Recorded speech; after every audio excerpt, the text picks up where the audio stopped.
ချင်းနဲ့ပတ်သက်ရင်ငါကငါရဲ့နှလုံးသားနောက်ကိုပဲမြင်လိုက်တယ်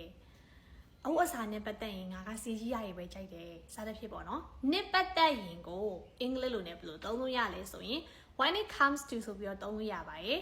when it comes to ဆိုပြီးတော့နောက်မှာ noun လိုက်မယ်ဒါမှမဟုတ်လို့ရှိရင်လည်း verb ing လိုက်ပြီးတော့သုံးလို့ရတယ်ပေါ့နော်ဥပမာအနေနဲ့ပြောပြမယ်နော် when it comes to cooking he is really talented ဟင်းချက်တာနဲ့ပတ်သက်လို့ရှိရင်သူကအရင်ကတော်တယ် when it comes to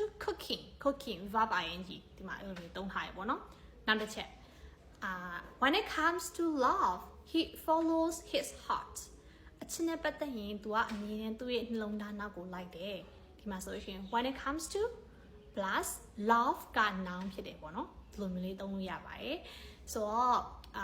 ပြန်ပြောခြုံပြောရမယ်ဆိုရင် when it comes to ဆိုတဲ့အဓိပ္ပာယ်ဒီနှစ်ပတ်သက်ရင်ဆိုတဲ့အဓိပ္ပာယ်ဖြစ်ပြီးတော့သူ့ရဲ့နောက်မှာ noun သို့မဟုတ် verb ing ကိုလိုက်ပြီးတော့သုံးလို့ရပါတယ်ဆိုအားလုံးအနေနဲ့လည်းကိုသုံးကြည့်ပြီးတော့ပေါ့နော် when it comes to သုံးပြီးတော့sentence တိဆောက်ပြီးတော့ဒီ comments မှာရေးခဲ့လို့ရပါတယ်ရှင်So thank you for watching my video.